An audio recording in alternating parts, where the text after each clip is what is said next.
Cette formation 100% gratuite vous est offerte par Année Réinvestissement, la première société à vous garantir contractuellement des appartements et immeubles de rapport clé en main avec 8% de rendement grand minimum. Pour en savoir plus, cliquez sur le lien dans la description. Bonjour à tous et bienvenue dans la vidéo 20 de cette formation.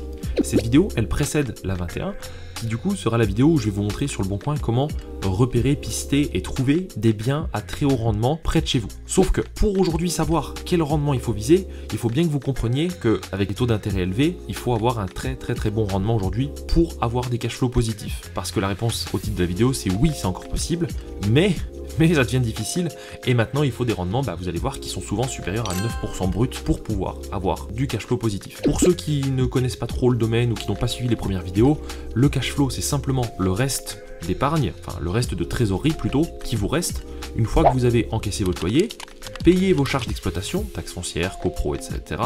et payer votre mensualité de prêt. S'il reste un peu d'argent, c'est que vous avez un cash flow positif. Si vous êtes en négatif et que vous devez prendre de votre argent perso pour rembourser, c'est que vous êtes en cash flow négatif.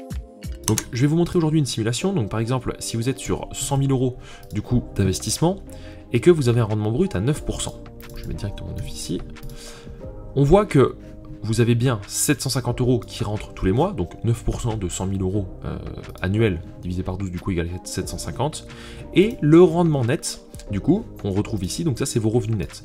Donc nous, notre simulateur, en fait, il enlève 1,26%, puisque c'est à peu près la moyenne, on va dire, entre le rendement brut et le rendement net, mais ça, c'est pour nos clients sur Année Investissement qui décident de nous confier tout le projet, donc qui vont, par exemple, a posteriori, du coup, faire gérer par notre agence, qui vont prendre des garanties loyers impayés, etc. Donc vous, si de votre côté vous avez que les charges de copro, voire même pas si vous êtes en immeuble de rapport, que vous avez que la taxe foncière et l'assurance P&O, vous allez passer de 9 à peut-être 8,3 ou 8,4.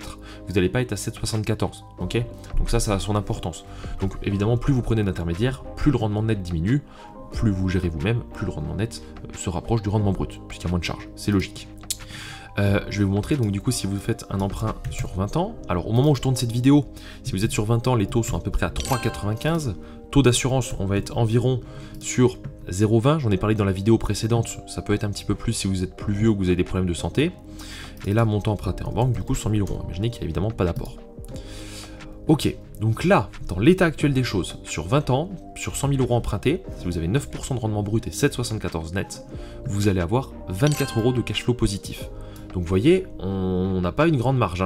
Ça veut dire que si je pars par exemple sur du coup du 8,63, ce qui est déjà un très beau rendement, c'est mieux que ce que font 90 voire même 95% des investisseurs, vous êtes en cash flow négatif. Donc tous les mois, vous allez devoir mettre de l'épargne. Donc aujourd'hui, la réponse est oui, c'est possible d'avoir encore des cash flows, mais ils sont légers. Attention, le fait que l'épargne, enfin le cash flow soit léger, ça ne veut pas dire que votre projet est mauvais ou que vous allez gagner que 24 euros par mois. Évidemment, comme vous allez rembourser votre crédit, et au bout de 20 ans, quand vous aurez fini de payer votre crédit et que vous revendrez votre bien, vous allez le vendre et vous allez encaisser le prix de vente du coût de votre appartement. Donc dans 20 ans, potentiellement, si vous avez acheté 200 000 aujourd'hui, avec l'inflation, la prise de valeur par les travaux et tout ça, vous allez peut-être le revendre dans 20 ans 250, 260. Ça, c'est de l'argent pur que vous aurez pour votre retraite. Oui, il faut clairement continuer à investir dans l'immobilier. L'investissement immobilier n'est pas du tout mort.